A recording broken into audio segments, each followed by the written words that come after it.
everybody. I am Seema Kaushik, NET qualified, currently pursuing MCom. और आज का हमारा टॉपिक रहने वाला है कैपिटल स्ट्रक्चर के रिमेनिंग पार्ट। अगर आपको वीडियो अच्छी तो आप लाइक शेयर कमेंट जरूर कर देना और चैनल को सब्सक्राइब भी कर देना। राइट, आज हम करने जा रहे हैं कैपिटल स्ट्रक्चर का रिमेनिंग पार्ट। तो माय डियर फ्रेंड्स, आज हम करेंगे नेट एक मिनट, ये क्या हो गया? नेट ऑपरेटिंग इनकम अप्रोच को, राइट। नेट इनकम अप्रोच को समझने के लिए हमें क्या करना पड़ेगा, उसके डायग्राम से उसको क्लियर करना पड़ेगा। अब देखो, नेट इनकम अप्रोच क्या कहती है। नेट इनकम अप्रोच बोलती है, जैसे ये एक सीरीज है ये वाई। नेट इनकम अप्रोच बोलती है कि जब आप डेट के पोर्शन को बढ़ाते हो तो डेट की जो कॉस्ट है वो तो कांस्टेंट रहेगी, राइट। तो जब आप डेट के पोर्शन को ज़्यादा बढ़ा देते हो तो इक्विटी शेयर होल्डर्स की एक्सपेक्टेशंस बढ़ जाती है। वो कहते हैं कि अगर आप डेट के पोर्शन को ज़्यादा बढ़ा रहे हो तो आप हमें रिस्क में डाल रहे हो, और अगर हम ज़्यादा रिस्क लेंगे तो हम ज़्यादा डिविडेंड भी लेंगे। इसलिए उन्होंने क्या कर दी, अपनी एक्सपेक्टेशंस को इंक्रीज कर दिया। तो ये तो कॉस्ट ऑफ डेट थी जो कि कांस्टेंट थी। कॉस्ट ऑफ इक्विटी जो है वो ऊपर बढ़ती जा रही है। तो जितना ज़्यादा हमें कॉस्ट ऑफ डेट का फायदा हुआ, उससे कहीं ज़्यादा नहीं, जितना ज़्यादा हमें डेट का फ़ायदा हुआ। जैसे डेट का फ़ायदा क्या हुआ हमें, कि डेट का जो इंटरेस्ट है वो पहले डिडक्ट हो गया और बाद में हमें टैक्स देना पड़ा। तो उतना वो इक्विटी वाले ले गए, एक तरीके से उन्होंने एक्सपेक्ट कर लिया कि हमें इतना मिलना चाहिए। तो ओवरऑल कॉस्ट ऑफ कैपिटल क्या हो गई हमारी, कांस्टेंट, राइट।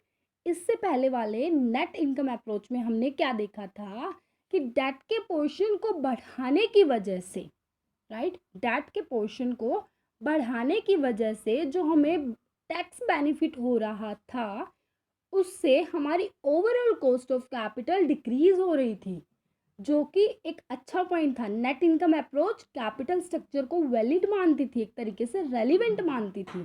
लेकिन नेट ऑपरेटिंग इनकम अप्रोच ने बोला कि नहीं, ऐसा नहीं है।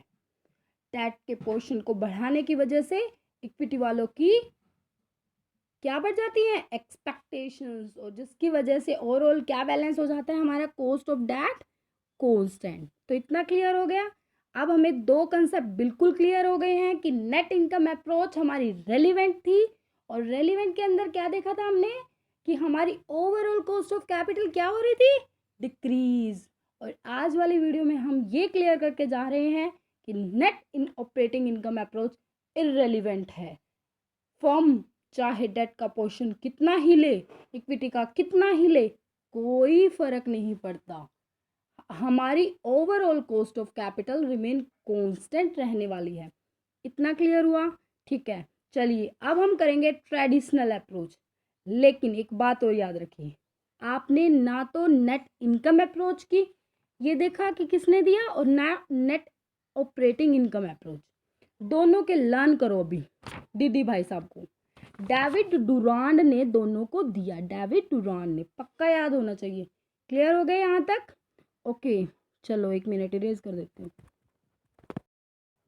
अभी लिखो जल्दी, ट्रेडिशनल अप्रोच क्या है, फटाफट फटाफट करेंगे सिलेबस इसको, कैपिटल स्ट्रक्चर को।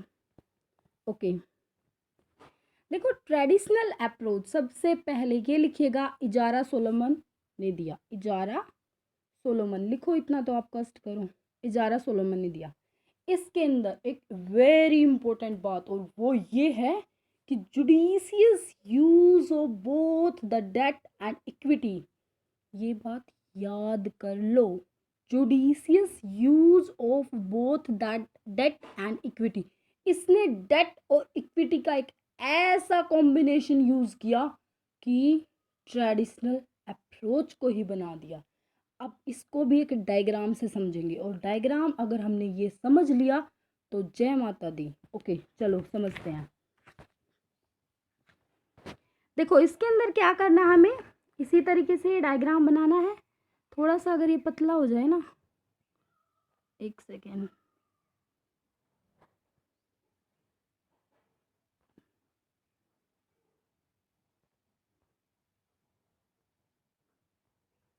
ओके, ठीक है।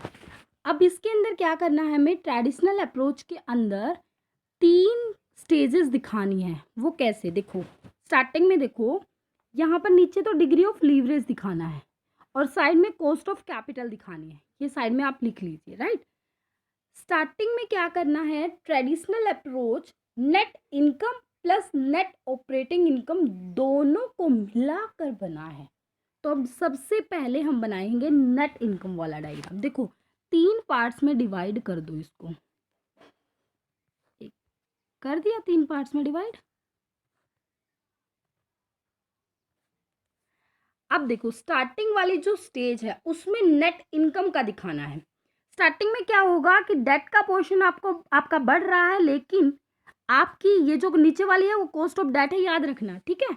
डेट का पोर्शन बढ़ रहा है जिसकी वजह से आपकी डेट की तो कॉस्ट उतनी ही रहनी है क्योंकि फिक्स्ड है, लेकिन टैक्स बेनिफिट होने की वजह से और इक्विटी सेम रहती हैं, इक्विटी की एक्सपेक्टेशंस सेम रहती हैं, टैक्स बेनिफिट होने की वजह से overall cost of capital decrease होना शुरू हो जाती है। यहाँ पे डिक्रीज हुई फर्स्ट स्टेज में, ये नेट इनकम अप्रोच थी।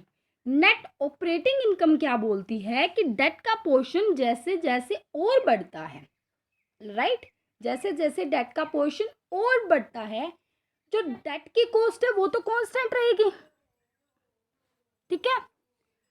इक्विटी वाले बोलते हैं कि नहीं, हम ऐसे नहीं रहने वाले, हमारी एक्सपेक्टेशंस बढ़ाइए, रिस्क हम ले रहे हैं तो हमारी एक्सपेक्टेशंस बढ़ाइए। और उन्होंने क्या कर दिया, अपनी एक्सपेक्टेशन को आसमान पर चढ़ा दिया। अब जितना टैक्स का बेनिफिट हुआ उतना इक्विटी वाले ले गए, तो क्या हुआ, ओवरऑल कॉस्ट ऑफ कैपिटल यहाँ पर रिमेन कांस्टेंट।